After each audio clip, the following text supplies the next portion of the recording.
अलैकुम रहमतुल्लाह। देखिए, समाज सत्यरंजन बरा नाम का एक व्यक्ति ने मुसलमान आलिम उलमाओं को गंदा कह रहा है, लतेरा कह रहा है। देखिए, एक्चुअली में वो क्या है, मुसलमानों के बारे में जानता नहीं है। मुसलमान क्या करता है, टॉयलेट के बाद भी अपने हाथ को सिर्फ साबान से नहीं धोता है और हाथ भी पहले गंदा जगह को सफ़ा करने के लिए नहीं लगाता है। पहले 3-4 डेला व्यवहार करता है, इस्तेमाल करता है। 3-4 डेला वो टिश्यू पेपर होता है या मिट्टी से होता है। इसके बाद फिर वो हाथ को सिर्फ साबान से नहीं धोता है, वो मिट्टी में हाथ को लग या पत्थर में या कोई भी चीज़ में, मतलब वो हाथ को फिर मतलब ये करके वो इसके बाद वो धोकर फिर इस पर साबान लगाकर हाथ को धोता है। तो देखिए, और भी वो मुसलमानों ने मतलब वो पेशाब करने का बाद भी वो क्या करता है, डेला इस्तेमाल करता है। साथों साथ वो अपने कपड़ा को ये जीभ नहीं बंद करता है कपड़ा का, वो क्या करता है, वो मतलब बहुत देर तक टिश्यू पेपर या कोई भी मिट्टी उट्टी से मतलब वो पूरा पेशाब को वो पूरा जब मतलब ख़त्म होगा, एकदम एक बूंद भी जैसा कपड़ा में शरीर में ना लगे, इसके बाद क्या करता है, वो जो पक्का सच्चा मुसलमान होकर चलता है, इसके बाद क्या करता है, साथों साथ वो डेला को फेंक कर फिर जीभ नहीं बंद करता है, कपड़ा नहीं बंद करता है। इसके बाद क्या करता है, जाकर साथों साथ वो जगह को धोता है वो पेशाब के बाद। तो धोने का बाद पवित्र हुआ, इसके बाद भी ख़त्म नहीं है। इसके बाद फिर जाकर हाथ पूरा धोता है, मुंह पूरा धोता है, मतलब वो मतलब पूरा वज़ू करता है, नाक भी सफ़ा करता है, मुंह के अंदर भी सफ़ा करता है, फिर वो पैर भी धोता है, माथा को भी फिर मुसेक करता है, कानों को भी मतलब ये करता है, गर्दन को भी मतलब पूरा मतलब वज़ू करता है, मुंह हाथ पैर वो सब को फिर धोता है। पेशाब के बाद भी ऐसा करता है, वो एक टॉयलेट के बाद भी वैसा धोता है। एक वायु निकलने से गैस्ट्रिक के वजह से या कैसे भी मतलब अपने पेट से एक वायु भी निकलने से फिर मुंह हाथ पैर वो सब को धोता है। किसने, मतलब वज़ू करता है। किसने, एक मुसलमान ने। ऐसा कौन करता है भाई, एक वायु निकालने से क्या कोई जाकर ऐसा मुंह हाथ धोएगा, पैर धोएगा, वज़ू करेगा? करता है क्या हर कोई? हर कोई नहीं करता है, लेकिन एक पक्का सच्चा मुसलमान है तो वो ऐसा करता है। भाई, मुसलमान एक अच्छा और सच्चा धर्म है। वो जो सत्यरंजन बोरा उनका नाम है, वो कह रहा है कि वो मुसलमान गंदा है, उसके शरीर से स्मेल आता है, आलिम उलमा से स्मेल आता है। दुख का बात है भाई, ऐसा किसी के दिल दुखा कर मत बोलिए। है समाज, आप लोग वो सब बात पर कान मत दीजिए। और सत्यरंजन बोरा, आप वो सब बात मत बोलिए किसी को दिल दुखाकर। आप जो कह रहा है कि मुसलमान गंदा समाज है, मुसलमानों के शरीर से, आलिम उलमाओं के शरीर से स्मेल आता है, गंद आता है, लेकिन ऐसा बात नहीं है। मुसलमान तो वैसा आपको बोला ना, कितना मतलब क्लीन होकर, कितना सफ़ा होकर, साफ सुथरा से रहता है मुसलमान। अपने शरीर पर मतलब ये ऐसा है, मतलब ये अतर लगाता है, खुशबू लगाता है, हैं, फिर वो अपने कपड़ा उपड़ा वो सब भी मतलब क्लीन सफ़ा रहता है।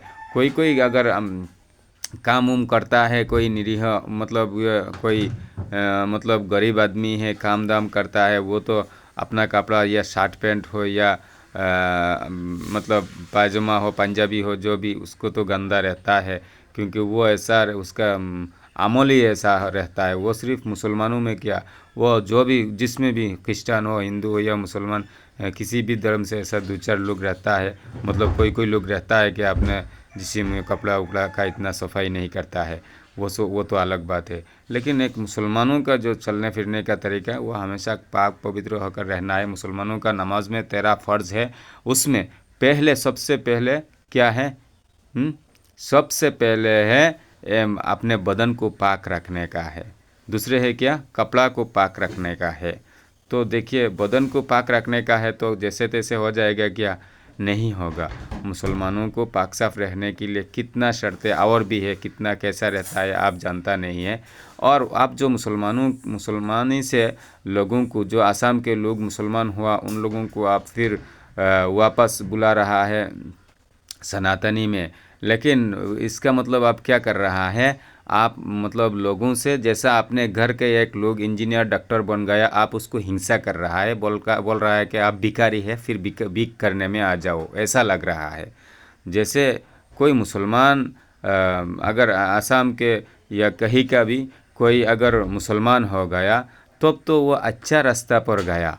अब वो अच्छा रास्ता पर गया, वो पेशरब के बाद भी अपने मतलब ये गंदा जगह को धोता है, फिर वो शरीर ख़राब होने से भी साथों साथ नहाता है, खुशबू लगाकर चलता है, फिर टॉयलेट जाने से भी अपने हाथ तो नहीं लगाता है, फिर भी वो हाथ कितना अच्छा से सिर्फ साबुन से नहीं, मिट्टी से भी, पत्थर से भी, साबुन से भी वैसा करके धोता है, कितना अच्छा होकर रहता है। और कितना तमीज़ से लोगों से बातें करने का नियम है।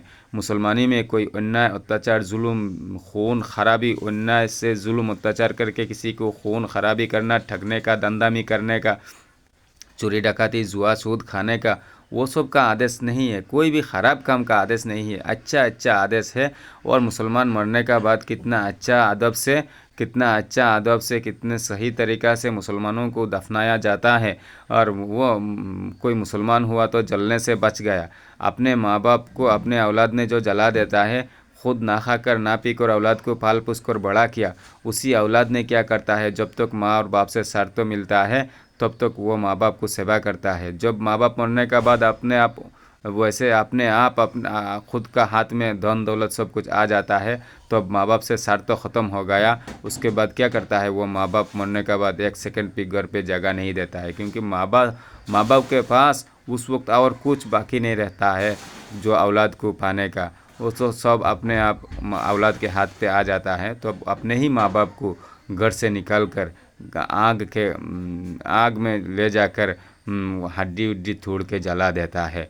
वैसा से बचकर जो मुसलमानी में आया, सही रास्ता पर आया, अच्छा रास्ता पर आया, हाँ, वो मुसलमानी से आप लोगों को फिर मतलब वापस आप मतलब वापस ले जाना चाहता है, और अच्छा रास्ता को आप गलत कह रहा है। और गलत रास्ता जो, देखिए आप क्या वैसा बात करेंगे तो देखिए जो मुसलमान है वो कितना सेफ और कितना अच्छा से रहता है दुनिया में भी, मरने का बाद में भी उनको कितना मतलब इज़्ज़त और सम्मान से अल्लाह ने रखता है, मरने का बाद भी रखता है, ज़िंदा है जब तक तब तक भी रखता है। कोई हिंदू हो या मुसलमान हो या कोई भी लोग हो, अगर कोई पक्का सच्चा मुसलमान आलिम उलमा है तो उनको हिंदू मुसलमान क्रिश्चियन सभी ने उनको इज़्ज़त करता है। क्योंकि उनका इज़्ज़त इसीलिए करता है क्योंकि वो किसी का नुकसान पहुंचाने नहीं जाएगा, किसी से हिंसा नहीं करेगा, किसी से अन्याय जुल्म अत्याचार से खून खराबी नहीं करेगा।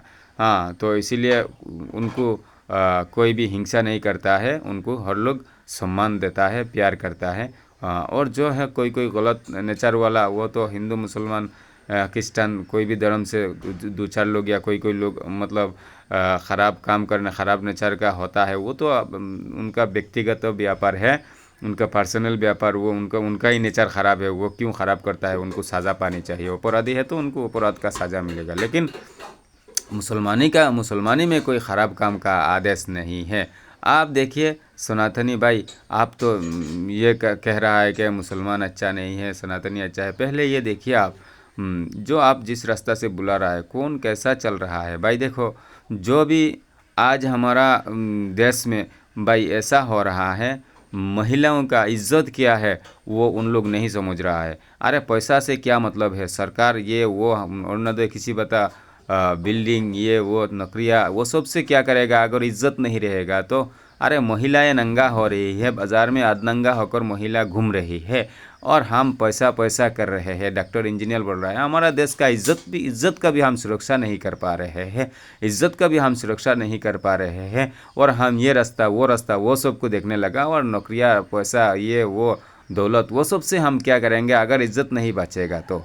इसीलिए भाई हमारा इज्जत के बारे में ख्याल रखे और अपने इज्जत का हिफाजत करे, और ख़ुद सही रास्ता पर चले और दूसरा को भी सही रास्ता पर चलाने का कोशिश करे, सही रास्ता से हटा कर ले जाने का कोशिश ना करे भाई। इसीलिए आप मुसलमानों के बारे में वैसा गंदा और उल्टा सीधा बात ना बोलिए का हम आपको अनुरोध करते हैं। और हम मुसलमान हम खुद कहे कि आज तक हमें कोई भी वैसा आदेश दिया है क्या कि तुम चोरी करो, डकैती करो, किसी से अन्याय करो, खून खराबी करो, जुल्म अत्याचार से किसी से अन्याय करो, खून खराबी करो, किसी न्याय चलने वाले पर जुल्म करो, अत्याचार करो, या किसी न्याय चलने वालों से कोई हिंसा करो, विद्वेष करो, सूद घूस खाओ, जिना बेचारी करो, वो सब का कोई भी आदेश दिया है क्या? आप खुद बताइए। वो सब का तो आदेश नहीं दिया है ना। अगर वो कोई ऐसा करता है तो वो खुद करता है, शैतान के वसवास से, अपने इच्छा से ख़राब काम करता है। लेकिन मुसलमानों में तो मुसलमानी से तो उनको कोई भी ऐसा ख़राब काम करने का शिक्षा नहीं दिया गया है। मुसलमानों में तो अच्छा शिक्षा है। हाँ, महिलाएं कह सकते हैं कि वो उनको घर में वो रखता है या घर में वो रहती है, पर्दा करती है, वो सब मत समझिए कि वो स्वामी अपने के लिए कोई फ़ायदा के लिए या कोई भी किसी ये के लिए, वो सब आपका ही अच्छा के लिए। अरे महिला, आप तो दुनिया में खुद बनकर नहीं आई है, और आपको आपका पिता और माँ और भाई बेटे किसी ने आपको नहीं बनाया है। आपको तो अल्लाह ने बनाया। वो अल्लाह ने जिसने दुनिया को भी बनाया, आसमान को भी बनाया, चांद को भी बनाया, सूरज को भी बनाया, हवा भी बनाया, पानी भी बनाया। लोग पानी के बिना जी नहीं सकते, हवा के बिना जी नहीं सकते, धूप के बिना जी नहीं सकते, और ठंडे के बिना भी जी नहीं सकते। तो देखिए, खाना का, वो पानी का, वो सब का जो हमें ज़रूरत पड़ता है वो सब अल्लाह ने दिया है, और वही अल्लाह ने आपको बनाया है, और वो अल्लाह ने आपका ख्वाहिशात के लिए, आपके तमन्ना इच्छा के लिए आपका स्वामी दिया है। इसके बाद भी अगर आप नासब्री करेंगे, बोलेंगे कि हम स्वाधीन हैं, अरे देखिए, आपका बागान छोड़कर किसी और के बागान पर जाके आप किसी और का बागान का केला खा सकते हैं क्या? किसी और के बागान का खजूर खा सकता है क्या? किसी और के बागान का सुपारी को खा सकता है क्या? नहीं। आपका बागान में आपका जो सीमा है, बॉर्डर है आपके एरिया का, उसके अंदर जो रहेगा वो आपका हक है। और दूसरा के बागान या दूसरा के एरिया से आप अगर जो फसल आपके बागान में हुआ है वही फसल दूसरा के बागान में हुआ, लेकिन आपका फसल आप खा सकता है, लेकिन दूसरे के बागान का फसल में वही टेस्ट है, लेकिन आप वो खा नहीं सकता, क्योंकि वो दूसरा का हक है। तो इसीलिए देख सकता है कि ये पुरुष चल रहा है, और कोई पुरुष देख सकता है कि वो महिला चल रहा है, लेकिन वो आपके लिए नहीं, वो किसी और के लिए अल्लाह ने बनाया। जो आपके लिए है वो आपके सामने मिल गया, आपके पति, और आपके सामने मिल गया आपके बीवी। तो इसके बिना आप अगर कुछ करेंगे तो नाहकी करेंगे, नाजायज़ काम करेंगे, अवैध काम करेंगे, वो काम करना सही नहीं होगा। तो इसीलिए मेरे माँ और बहनों, आप लोगों के ही इज़्ज़त को हिफाजत करने के लिए मुसलमानों ने कहता है कि आपका इज़्ज़त को मतलब संभाल के रखिए। आपका इज़्ज़त को सम्मान करता है, इसीलिए आपका इधर इज़्ज़त का कदर करता है, इसीलिए आपको सेफ से रखता है, और कदर ना करता तो वैसे ही छोड़ देता। वो भी खुद के लिए कदर नहीं करता है, वो अल्लाह ने आपका इज़्ज़त का मतलब कदर उनके दिल में दिया है। अल्लाह ने आपका इज़्ज़त का कदर करने के लिए हुक्म किया है कि आपका इज़्ज़त को संभाल कर रखें। मर्दों के लिए महिलाओं का इज़्ज़त को मतलब महिलाओं को पर्दा में रखने के लिए फ़र्ज़ कर दिया है अल्लाह ने। तो इसीलिए वो क्यों, आप अगर वैसा कहा कि अल्लाह के हुक्म के बाहर आप अगर चलेंगे तो मरने के बाद आपको कड़ी से कड़ी सज़ा दिया जाएगा, भयानक सज़ा दिया जाएगा। अगर अल्लाह के हुक्म के बाहर आप चलेंगे तो वो सब सज़ा से आपको बचाने के लिए वो क्या करता है, आपका ही अच्छा के लिए, आपको वो सब सज़ा से बचाने के लिए बोलता है कि आपको अल्लाह ने सब कुछ दिया, आपको घर पे सब कुछ मिल रहा है, आपका औलाद भी मिला, स्वामी भी मिला, आपका जो ज़रूरत था वो सब आपको मिला है, अल्लाह ने दिया है जायज़ हिसाब से। तो फिर आप नाहकी करके अल्लाह के हुक्म के बाहर चल के गुनाहगार बन के आखिरात का सज़ा पाने का सम्मुखीन ना हुई। आप घर के अंदर ही रहिए और आप मतलब सब्र के साथ रहिए। दुनिया की ज़िंदगी तो यूँ है, मतलब छोटा सा ज़िंदगी है। आज है कल रहेंगे कि नहीं, वो 60-70 का ज़िंदगी, कमी बेसी 60-70 का ज़िंदगी लोग जीते हैं, इसके बाद मर जाते हैं। और आखिरत का ज़िंदगी जब शुरू होगा तब और ख़त्म नहीं होगा। मरने का बाद का ज़िंदगी जब शुरू होगा तब और ख़त्म नहीं होगा। सज़ा देंगे भी, मरण नहीं है, मौत नहीं है। और अगर शांत देंगे, जन्नत देंगे भी, मौत नहीं है। तो इसीलिए देखिए, दुनिया में अगर आपको कोई तकलीफ़ मिलेगा तो आप मर जाएंगे, या मतलब भूखा रहेंगे मर जाएंगे। कुछ नहीं मिल रहा है, भूखा रहेंगे मर जाएंगे, बीमार हो गया मर जाएंगे, कोई सज़ा सांप काट लिया मर जाएंगे। लेकिन मरने का बाद अगर आपको अल्लाह ने सज़ा देंगे तो आपका मौत नहीं होगा। और उस वक्त का सज़ा भयानक सज़ा, एक एक दिन का रास्ता लंबा, एक एक महीने के रास्ता लंबा, एक एक सांप काटेंगे अगर गुनाहगार होंगे तो। एक एक सांप का एक एक काटने पर लोग 70 हाथ मिट्टी के नीचे जाएगा, फिर 70 हाथ मिट्टी से ऊपर, नीचे से मिट्टी का नीचे से ऊपर आएगा, फिर काटेगा, फिर नीचे मिट्टी के जाएंगे 70 हाथ नीचे, फिर ऊपर आएंगे। वैसा सांप काटते रहेगा। वो सब डराने का बात वैसा नहीं है कि बच्चा को बोला कि आज अगर ये नहीं करोगे तो रात को पिटाई करेंगे, वैसा बात नहीं है। ये अल्लाह ने वो डर दिया है जो कानून ने कहता है कि आप किसी से मतलब जैसा कानून ने कहता है आप किसी से रेफ मत कीजिए, नहीं तो 7 साल का सज़ा देंगे, या कोई मतलब जो संविधान ने कहता है कि रेफ करेंगे तो इतना साल का सज़ा देंगे। वो कानून ने क्या दिया, डर दिया है कि आप रेफ ना करें। लेकिन इसके बाद भी अगर किसी ने रेफ कर लिया तो उसको वो सज़ा मिलता है कि नहीं, वो सज़ा मिलता है। तो वैसा अल्लाह ने बोला कि आप ऐसा गलतियाँ मत करो जो मैंने आपको ना करने के लिए कहा, वो आप मत करो, वरना आपके लिए ये गुनाह हो जाएगा। और अगर आप गुनाह करेंगे तो हम आपको ये सज़ा देंगे, सांप से कटाएंगे। वो सांप जो है ना, वो सिर्फ डराने का वैसे मुंह से बोल दिया वैसा बात नहीं है। अल्लाह ने सांप दे कर दुनिया में सांप बोल के एक चीज़ दुनिया में देकर अल्लाह ने बताया कि वैसा सांप रहेंगे। जैसा छोटा छोटा सांप है जो बैंक खाता है, ये खाता है, वो खाता है, छोटा छोटा सांप है, उसको दिखाकर देखिए कितना बड़ा बड़ा सांप रख दिया, नाग ये वो। लेकिन वो सब नाग ये वो सब तो वैसा छोटा छोटा सांप का जैसा अवेलेबल नहीं रखा है। और वैसा अल्लाह ने वो सब सांप दिखाकर बड़ा बड़ा सांप के बारे में देखो कैसा अल्लाह ने बताया, कैसा बड़ा बड़ा सांपों को रख दिया। जो सांप ने एक ही मतलब लुकमे से मतलब एक बार खाएगा, मतलब वो सांप इच्छा करेगा तो एक आदमी को एक ही बार में खा लेगा, वैसा भी तो सांप है। लेकिन जो छोटा छोटा सांप देखता है वो सब बड़ा सांप के बारे में बोलने से कि आदमी को खा लेता है, वैसा सांप के बारे में बोलने से वो आसान से मान जाएगा क्या? नहीं मानेगा। लेकिन वैसा सांप तो है ना, अजगर है ना, हम जानते हैं ना। तो वैसा ये दुनिया का छोटा छोटा सांप दिखाकर जैसा वो बड़ा सांप के बारे में बताया, लेकिन वो सांप हर किसी को देखने को नहीं मिलता है। और अगर मिलता तो शायद लोग हार्ट अटैक होकर भी मर जाता कोई कोई।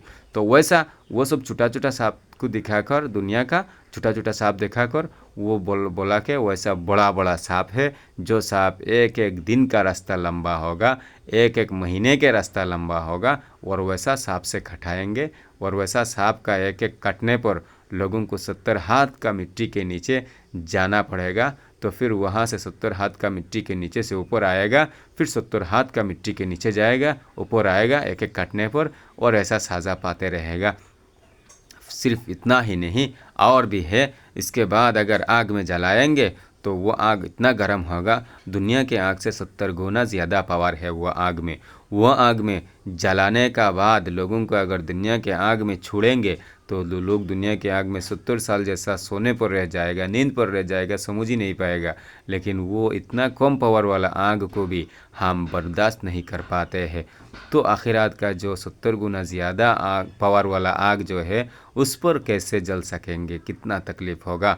तो वो सब आग में जलाने का बोला है अल्लाह ने, जलाएंगे बोला जो अल्लाह के हुक्म के बाहर चलेगा, जो अल्लाह को नहीं मानेगा, जो अल्लाह के जैसा और किसी को खुदा कहेगा, वो वैसा मतलब उनको वैसा सज़ा देंगे।